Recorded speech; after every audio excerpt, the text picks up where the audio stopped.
Mr. Biancheri has been a career Foreign Service officer since 1956. He received his degree in law from the University of Rome in 1953.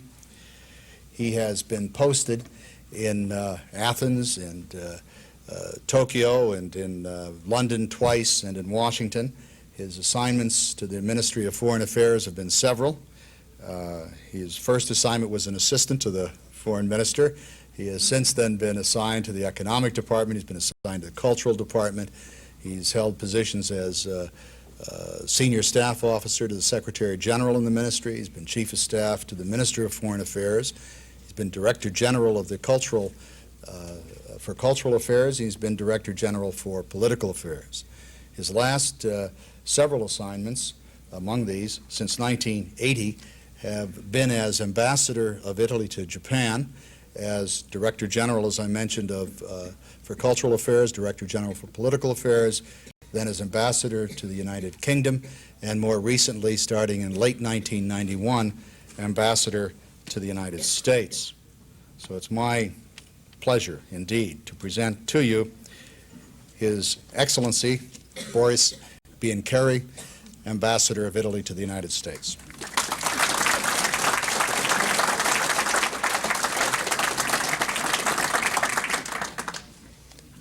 Thank you very much, Mr. Chairman. And thank you to all those who have organized this event. I'm very impressed by this terrific attendance. I hope I will not disappoint so many distinguished ladies and gentlemen who have come to listen to what I have to say. As you said, Chairman, the subject I was planning to speak about is Italy and the process of European integration, our view on how things develop now and what Italy is doing in that respect. It's a very broad subject, and it's difficult really to touch upon everything. In fact, broadly speaking, I think that people can be divided into two main categories: those who know much about few things, and those who know little about many things. Now, the problem is that usually those who know much about few things gradually know more and more about less things, and they end up knowing everything about nothing. Those, on the contrary, who know little about many things gradually know less and less about more things, and they end up knowing nothing about everything. And usually diplomats belong to the latter category.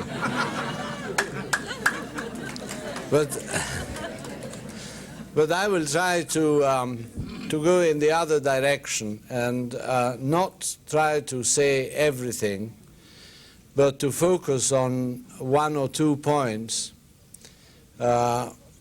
which I think are crucial at this stage in what is happening in Europe, and then eventually leave to your questions, if there are any, many other aspects of this theme. And I think that it's good to concentrate about something of which one speaks a lot about, but not many people do really know what it means. And that is the economic and monetary union, which is the present goal of the 12 members of the European Community. When I say Europe, the first thing has to be said. Europe is many things, and one speaks indifferently of Europe. Of course, Europe starts at the Urals and ends with the Atlantic Ocean and is bordered by Arctic and Mediterranean. But when I will speak about Europe, unless I specify otherwise, it means the 12 member countries of the European Community. this is technically what is institutionalized Europe now, and this is the group of countries which have set themselves a goal of further integration. Of course, there are other countries who want to join this group, and this is a particular problem, and I may say a word about it. But I will speak of Europe in that particular sense. Now, Europe has set a number of goals over the last decades, and I think most people are familiar with 1992, which, apart of being the quincentennial year, is also the year where Europe had to come to what is called the single market. 1992 has come. Actually, the date for the accomplishment of the single market is 31st of December of this year. And I think that basically the goal that had been set will be kept. Single market means an area where goods, people, and capitals will travel entirely freely. There will be no restriction either by customs or by passports or by visa or by any restrictions on movement of capitals through the 12 member countries. Now, this, as I said, will roughly be achieved. It won't be entirely achieved. It will be achieved as far as goods are concerned. It will be achieved as far as money is concerned. Capitals will move freely. It won't be achieved entirely as far as people are concerned, because some member countries have objections to perfectly free movement of people through their frontiers, in particular the United Kingdom, which, being an island, has special problems, and they are somehow cautious, as sometimes the British are, on changes. And so they prefer to keep, I think, for the time being, their own frontier control. Other countries have decided to anticipate this, and they will in fact join also from a free movement of people, Italy being one of those, and France, Germany, Belgium, Netherlands, and Luxembourg being the other ones. Spain is very willing to join. So, but roughly, by and large, the goal will be achieved. But this other goal, which is the economic and monetary union, is still to come. Now, to explain what it is, the economic and monetary union, what that means, I think it's, I may say a word on how it actually was born, how the idea was born, because sometimes in politics I found the only way of understanding something is to trace back how it came about, how the idea came about. And the idea of an economic and monetary union started about 10 or 12 years ago. Some member countries of Europe, not all, decided that the differences in exchange rates between among the various currencies was a risk for this process of integration. And it was a handicap for their business not to know exactly in one moment what a certain good would be paid 1 or 2 or 3 years later. And investments were handicapped by differences in exchange rates, especially since Europe had seen a great varieties in exchange rates following, let us say, the time 60s and 70s of great inflations. So in order to put some order in the exchange rates, in the currencies of the 12 member countries, they decided to have a kind of grid and to have a central exchange rate, and every currency could not really move more than 2.5% either below or above the central rate of exchange. Now, what was the provision? Because exchange rates don't vary simply because you want them to change, but they change because there's an economic force which makes them change. So the provision was that when one currency started going either too much high or too low as compared with the central rate of exchange, the other member countries would come and join and help that particular currency to be stable. So instead of being only one central bank to act in those circumstances, all the 12 central banks had decided, not really 12 because there were not yet 12 countries, but all the central banks of the member countries who had subscribed that agreement were going to intervene. This was one main provision. And the other main provision was that no country could devalue by its own will. One could devalue, one could, let us say, detach from this kind of lock which had been put, but it had to be the agreement of all the other member states. So no country could act independently. In fact, some currencies, most currencies, changed from this central rate of exchange. So did the German mark, usually going upward.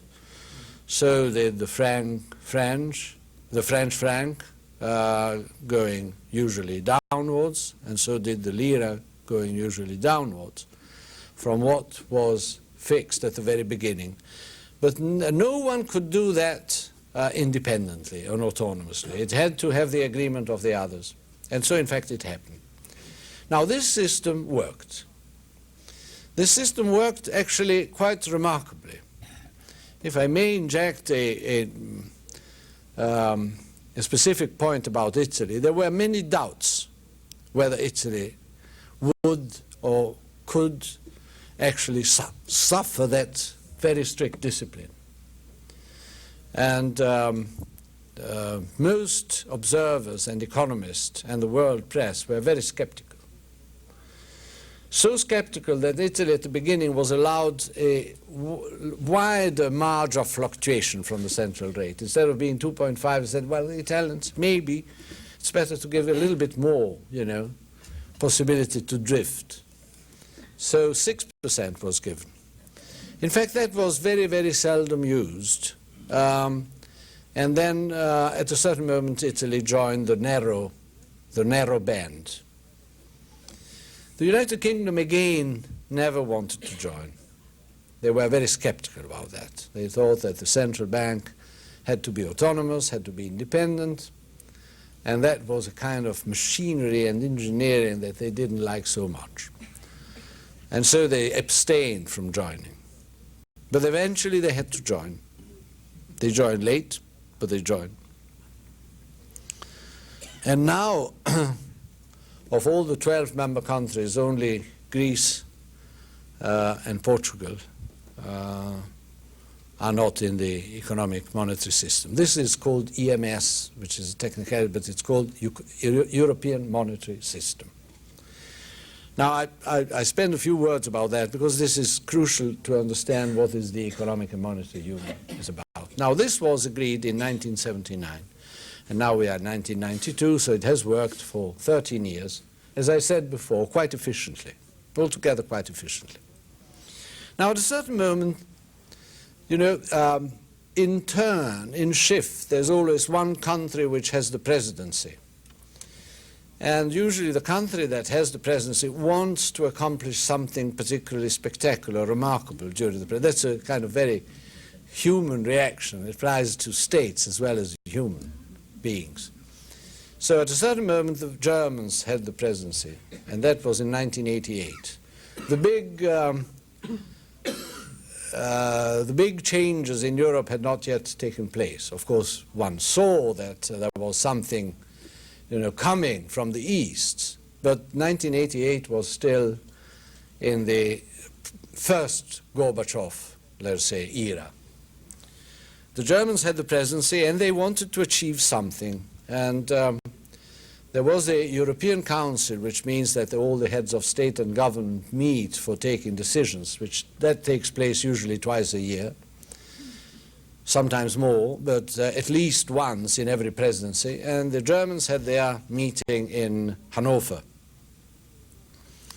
And they wanted to bring something new, as always. This is always the case. I mean, everyone is thinking, what can we do when we have the presidency? We must come with new projects, you know. And they thought the idea of of a monetary union was in the air, but no one actually knew very well what it meant.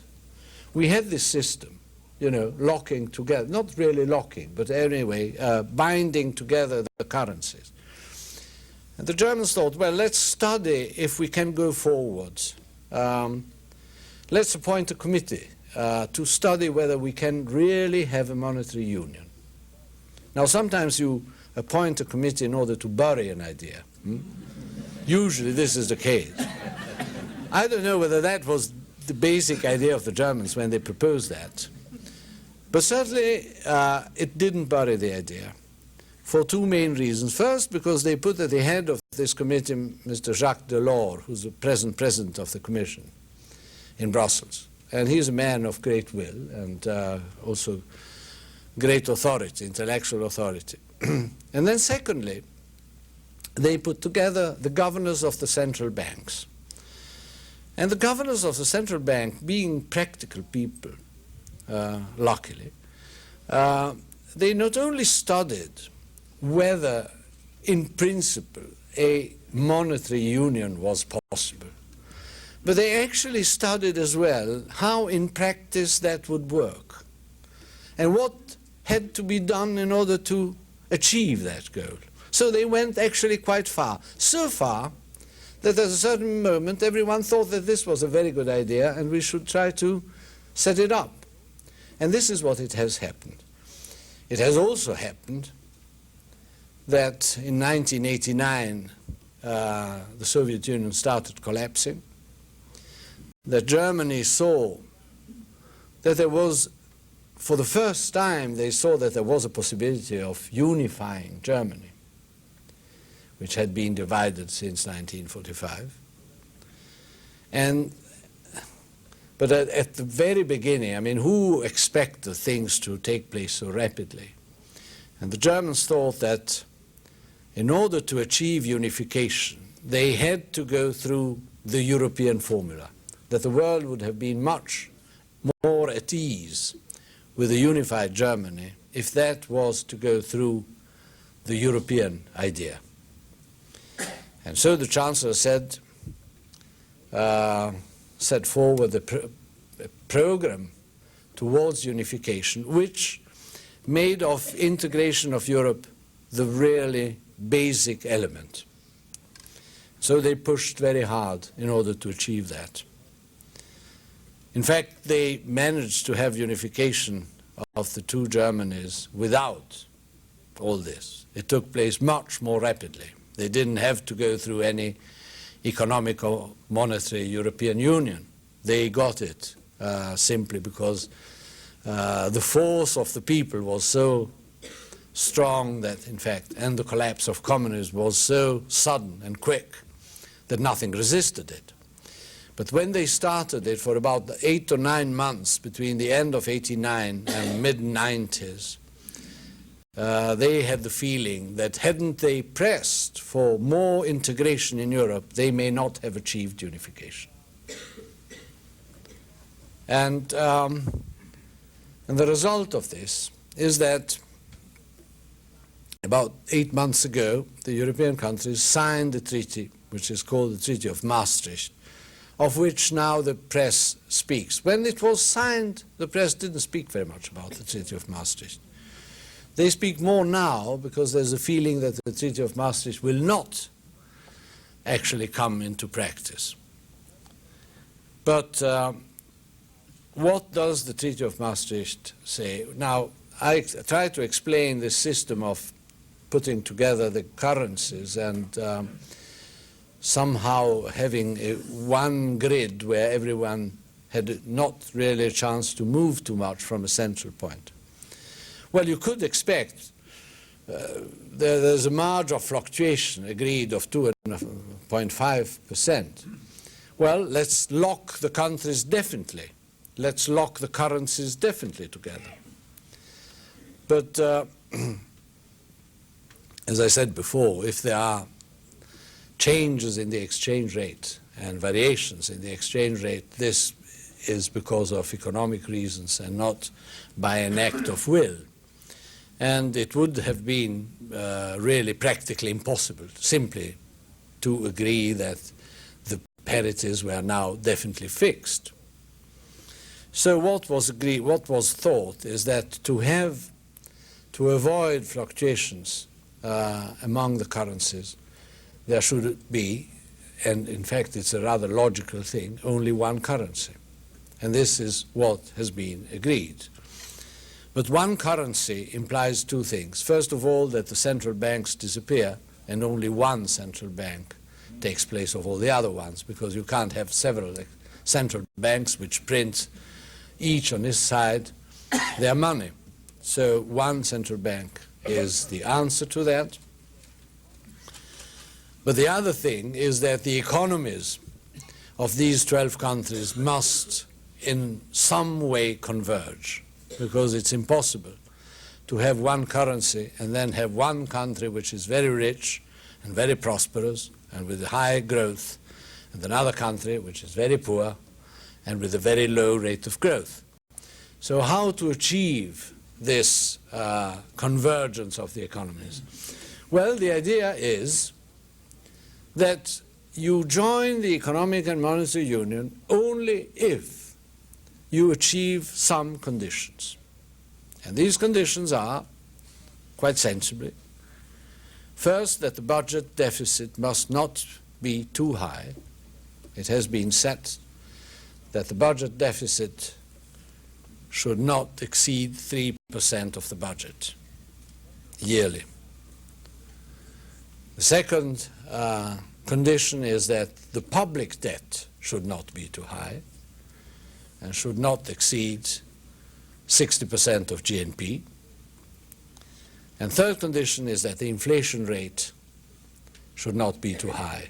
And a very complicated system has been set in order to say how high the inflation can be in every member country in order to be allowed to join this Economic and Monetary Union. The inflation rate technically must not be 1.5% higher than the average of the 3 best performing countries in Europe. So it's a rather flexible system. Anyway, those countries which will achieve those conditions will be entitled to join by 1997 an Economic and Monetary Union. For the time being, to tell you the truth, only 2 countries would meet these conditions. And funnily enough, Germany would not. But Germany, after unification, has had terrible economic problems, had to face really a devastating task to bring into the capital system, into market system, a country of 18 million people who were totally used to a different system. So it really is a huge task. They would not meet now because they have an inflation rate higher than what is required. Italy would not require, actually Italy would not require under, not so much under the inflation rate, which is slightly higher than what would be required, but because the budget deficit and because the public debt are too high. So the date is 1997. By 1997, if 7 countries decide that the Economic Monetary Union exists, so it will be, provided that those countries meet the requirements I've just said. If there are not 7 countries which decide to do so, then 2 years later, whatever happens, the Economic and Monetary Union will start with those countries that can allow to have it. Now, this seems I suppose, rather technical to you, and I'm sorry to have been so technical in my saying, but it's difficult to explain clear what actually this goal is. This goal is to have a community potentially of 340 million people, which has one currency, one market, where the population can freely move and where the capital can freely move from one place to the other, and which has in some areas an integrated policy. For instance, in the environment area, for instance, in the social area, giving certain conditions which must be set for employment, for instance, on treatment of employees, and so on. It is, in fact, quite close to a confederation, quite close to a confederation. What remains outside? It remains outside, of course, the foreign policy. There are ways of coordinating foreign policy. There is a security, which is a big issue, and there are ways of trying to bring together the security in Europe as well. But the countries are reluctant to come to a unified policy or unified security. Of course, if you have an integrated economy, frankly, an autonomous policy doesn't really mean so much. So I think that, as it has always been the case in Europe for the last 45 years, economy is leading the way and politics will follow. And somehow also in the political and in the security field, a certain integration will take place. This is the project. Well, this project started in December, and the first obstacle was not overcome, because the Danes were the first to submit this to a referendum, and the referendum didn't pass. It didn't pass for actually a very small majority, only about 40,000 people. No, 40,000 no, more than yes, over about 5 million voters. But it's enough, and I think that the Danes are not going to submit that to another referendum for some time. Neither are the other countries willing to change this treaty. It has been very hard to negotiate, and I don't think that the other member countries are willing to do so. And also because the Danes didn't have one specific problem with this treaty. They didn't single out one point which they did not favor. They were, generally speaking, unfavorable to the whole idea of integration. And so, if one had to change this treaty in order to meet requirements from the Danish side, one wouldn't really know very well where to start with. So I think the treaty will remain what it is, but possibly for the time being it's more likely that this is going to be a treaty signed by 11, or at least ratified by 11, although signed by 12, than by 12. This is the present situation. Now, as you see, I've touched only a very specific subject. That leaves out a lot of questions which you have in Europe today. It leaves out, as I said, the problem of a common security in Europe. It leaves out what's happening in the Eastern Europe. It leaves out a very topical subject, which is the other countries which want to join the community, will they be able to do so? It leaves out a problem, a very big and very terrible, actually, problem of the splitting of national societies, as we see happening in Yugoslavia. But these are problems which you want me to comment upon through your questions. I had confined myself in trying to give an outlook on what is the central core of the issue. And as I said, it is a really merely economic core, which is at the very end.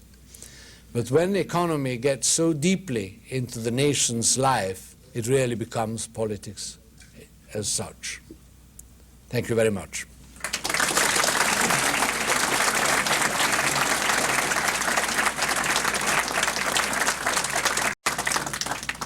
Thank you very much, Mr. Ambassador. The floor will be open for questions until 10 minutes after 7. So we'll ask you to return. Ms. Burke. Excellency, you teased us. You told us that only two countries met the international monetary requirements. You mentioned the budget deficit not exceeding, I think, 3%, and inflation rate not exceeding 1.5% of the very best. Yes. Then you told us that Germany did not meet that, Italy did not meet that, but you never told us which two countries in fact did meet that. We have an awkward system here, but we'll do it anyway. The question was, who actually does meet at the present time the requirements for the new union? The two countries that meet it presently are France and the Netherlands. They are the best performers together, if I'm not mistaken, together with Denmark from an inflationary point of view. And Netherlands always had a good balance between budget deficit and budget. And also the public debt has always been very much in control. Could you explain how France managed this? Netherlands, I understand.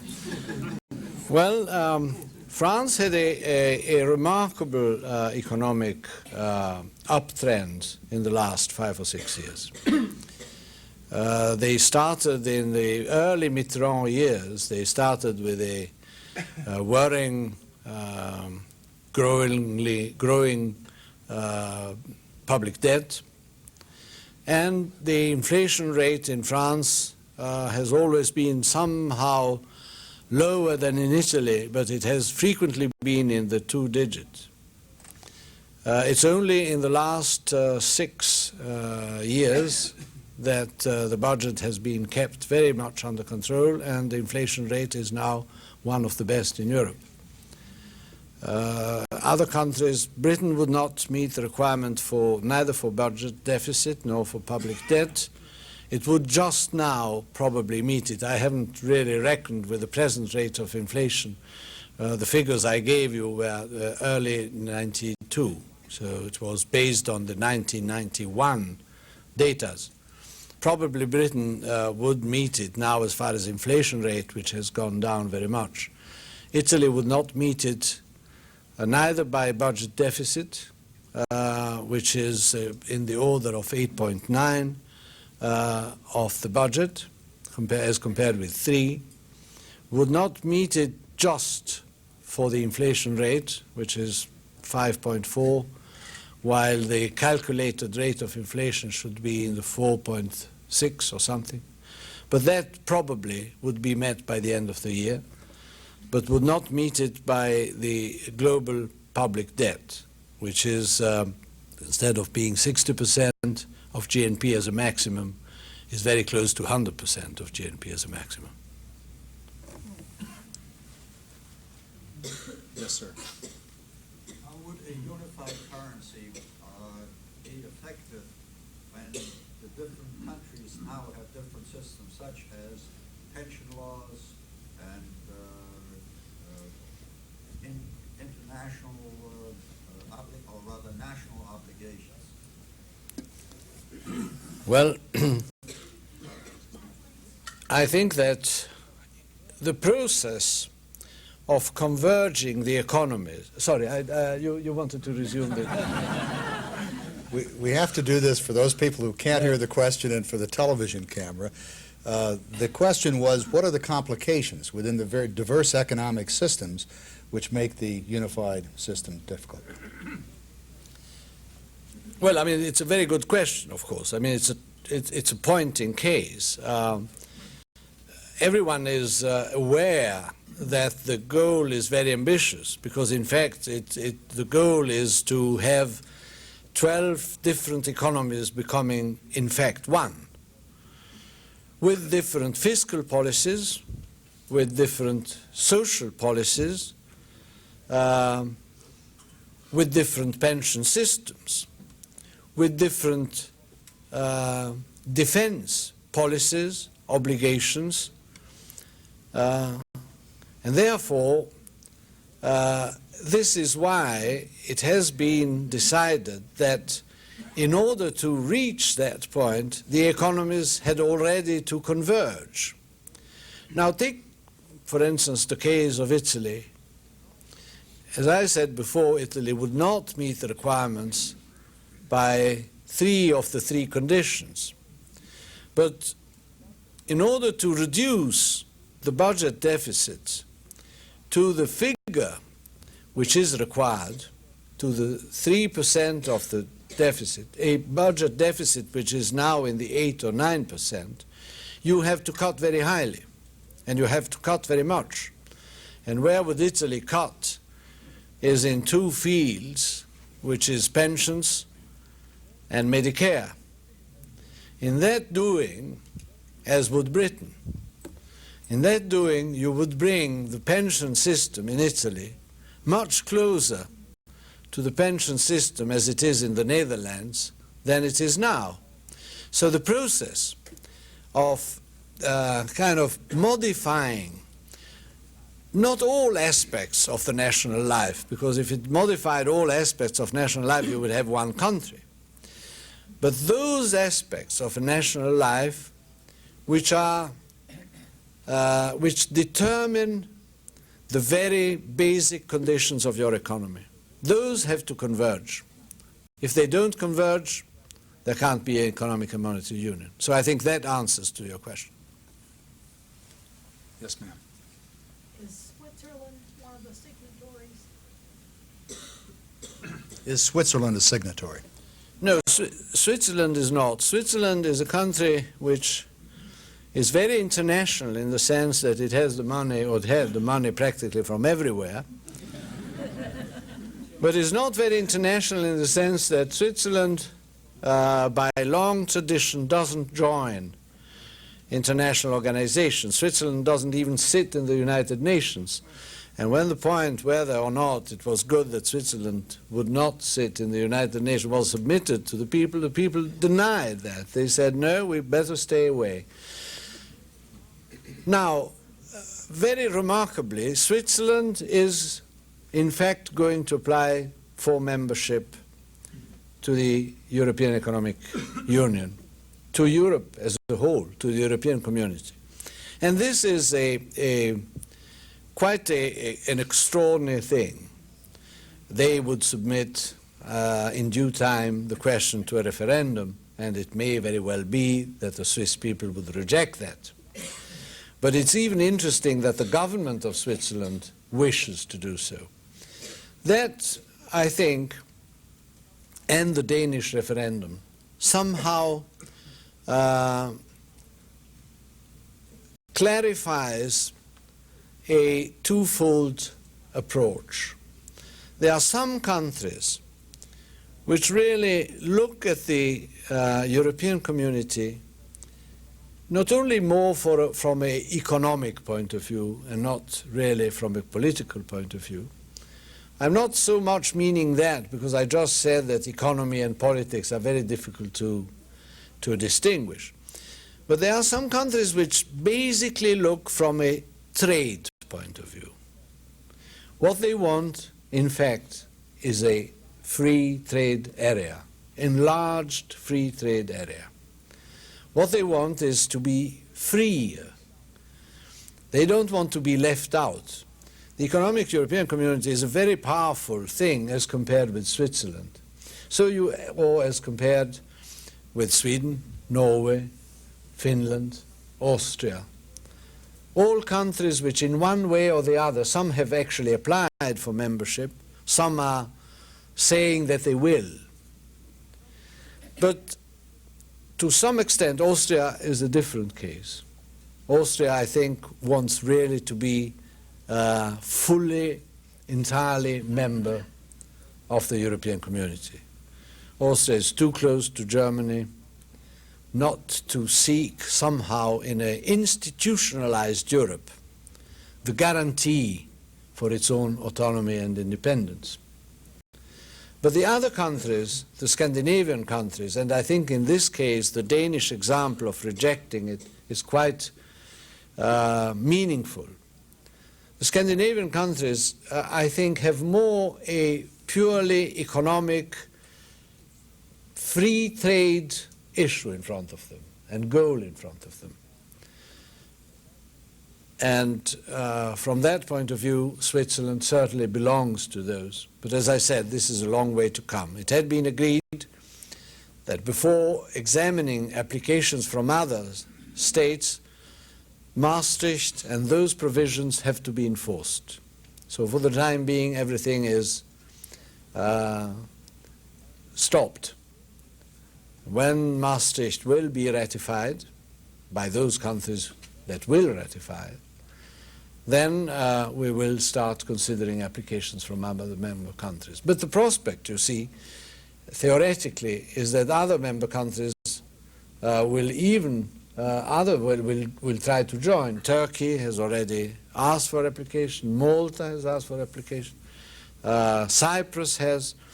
In the Eastern Europe, Hungary has. Czechoslovakia, if there is going to be a Czechoslovakia, because probably there's going to be two states very soon, and Poland are probably one day or the other thinking. But this is a big enlargement of the community. It could reach 600 million people.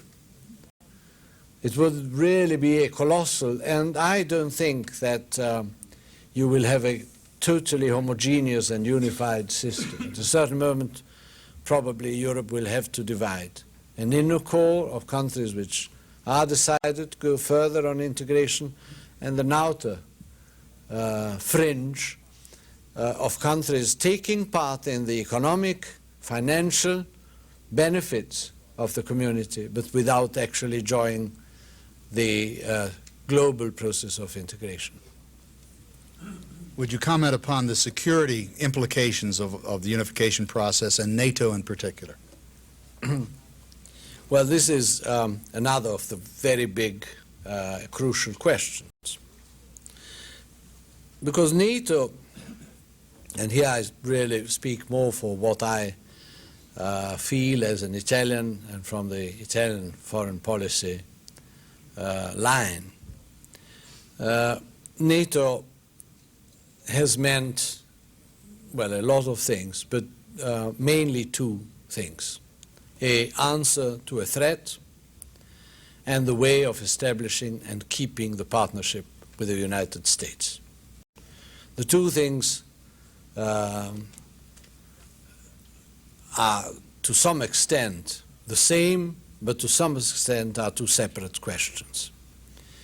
The first, that is the threat, has diminished. There's no doubt about that. I mean, for some time, for a year and a half, one has pretended that the threat was the same. Mrs. Thatcher was adamant in that. She said that nothing had changed, that the threat was exactly the same and we had to be ready exactly as we had been ready for 40 years. Well, I don't think that this is right. I mean, we have the perception that the threat is not the same. We can't consider the present Russia as we had considered the Soviet Union before. So that in NATO has changed. The threat has changed, but that doesn't mean that the risks have changed. I actually think that the risks have increased, but they are totally different risks, or maybe not totally different risks, but to some extent different risks. Maybe there is still, in the long run, a perspective of a threat from the East. Maybe Russia will recover quickly and become again a world power in the sense that it had been before, maybe. But it certainly is a mid or long-term issue. What we see now you see, we see a multiplication of risks. Most of these risks depend from a trend that we see in Europe, and not only in Europe, we see also elsewhere, of particularism, of regionalism, of localism, of parochialism, of societies which look more to their own backyard and less to general, all-embracing ideas. This is something we see in Europe very well. Not only in Eastern Europe, that's obvious, not only in Yugoslavia, which is dramatically obvious, but we see that to some extent also in Western Europe. We see in Spain that the Basques and the Catalans want to get their own way. I was ambassador in the United Kingdom, and when I was appointed there in 1987, Scottish nationalism was a little bit more than folklore. Well, in 4 years it has grown a lot. Even in Italy, we have the Lombard League, the North that wants to distinguish, to detach, not detach in an independence sense, but detach to distinguish themselves, to have a different ruling system from the South. We have that in France with the Corsicans, we have that in Belgium, which is hardly a country in the traditional sense anymore, but we see that in Canada as well. I think we see in most societies now a tendency to reject general, broad, all-embracing ideologies and ideas and to revert to what is local, regional, to the group. I don't know whether you can establish a comparison, but even in this country, I think that there is a sense of groups which is increasing. Sometimes you feel that rights are asked as members of a group, not as citizens. So I think this is a trend that the whole Western world now has. And that trend brings about risks. Now, not in this country, because this country, although composed by different ethnic communities, they don't have a territorial basis. And so you can't have a kind of split as you have in other countries. But you see what happens in Yugoslavia. You see what happens in Caucasus. You see what happens in Moldavia. You see it has not happened dramatically in the Baltic states because Gorbachev was ready to give them autonomy and independence. But anyway, I mean, this is the trend. So risks are there. And what is there is the need of keeping intact the partnership with the United States, I think, for Europe. Now, this is a big challenge, because while the partnership with the United States had the most solid and secure basis on the issue of security, and everyone in Europe was confident that they were safe because the United States were behind as part of NATO, with the diminishing of the threat, there is a problem on how to keep, on what foundations give, new foundations give to this partnership in order to keep it exactly as it is. This, I think, is the biggest challenge that Europe and the United States have to face now. But it is certainly a problem. And I don't think that dismissing the problem as non-existent will cure it. Won't the various countries in a competitive environment have to address the question of government subsidies? Well, yes, they have. While there's an inner core of countries whose economy are, although different, but to a large extent homogeneous, when you take other economies, when you take, for instance, Portugal, or when you take Greece, or to some extent Spain, there you have still some structural differences which are probably difficult to overcome. Italy itself, now I have a little bit boosted the performance of Italy. Italy has been also helped. And now there's one of those key words no one understands, which is called in the European, let's say, slang, which is cohesion. Cohesion means a way by which richer countries help countries which are with a much lower economy, with lower income, to some extent. So inside the European community, some adjustments take place. But it must be said that although these helps are important, they are not substantial. They help, as I said. They will not, unless there is a genuine trend in the single economy, it's not through the community help that the whole thing will basically change. But there are a number of provisions which, as I said, are called the cohesive provisions, which help countries with lower income to develop quicker and go on the track. So in that respect, this is absolutely so. Yes, ma'am. Mr. Ambassador, to what extent is the organized labor community in Europe contributing to bringing this concept about? I would imagine they could really have a major impact recognizing the similarities throughout Europe, their view of organized labor, more so than we have in this country. Are they contributing to this concept? Is organized labor helpful, and does it contribute to this process? Well, organized labor has been for a long time rather skeptical about the community. They saw the possibility that the advances made in some countries would be lost and that the general trend would be more on a purely market competition to their own expenses. In the last 10 years, it has been developed what is called a social policy, and that has been worked out very much with the contribution of labor forces and the unions. Not surprisingly, the United Kingdom has looked at that with great suspicion. Mrs. Thatcher, having fought a very hard battle against the unions in the early 80s, didn't want to see, especially on the side of socialist governments in Europe, coming up a tendency and a trend that she had fought very hard. And so Britain, in fact, has never subscribed to what is the social charter.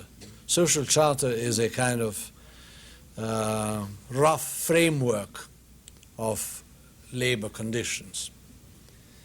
It has been signed by 11 countries, Britain having abstained. But I think that it gives a broad,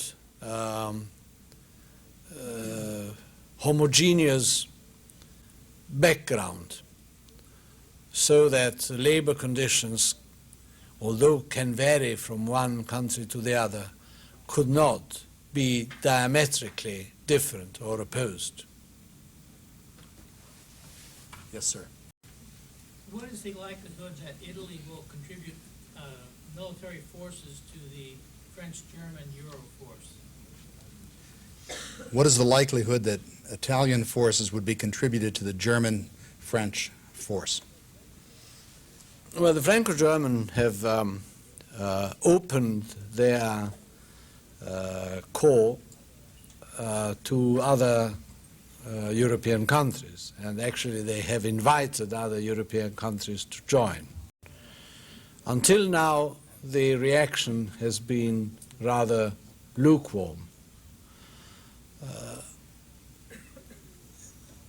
Italy has not said no, but hasn't said yes either. The reason, I think, is that two conditions seem to us essential. First is to clarify what the position of these forces would be in respect of NATO. We see it from a favorable point of view insofar that France, that has not joined integrated forces in NATO, would be, through this system, somehow brought into NATO. And that is a positive sign. But on the other side, this is not very clear. And then there is a second reason of reflection, and that is how this idea has come about. There is, as you may know, sometimes mentioned a European organization called WEU, Western European Union, which has been dormant for a very long time because NATO had covered all the needs and necessities, and the Western European Union, to which only European countries belong, has never really acted in any relevant way. But if there is a European defense system developing gradually, we would like to see it inside a multilateral organization. We don't like very much the idea that two countries set up something and then suggest that others would join. We would prefer a more consultative way of bringing about innovative thoughts. There are plenty of fora where these ideas can be debated, and I think that I may not wish to be quoted literally on that, but we are not particularly happy seeing heads of state taking decisions and then putting these decisions before the other Europeans.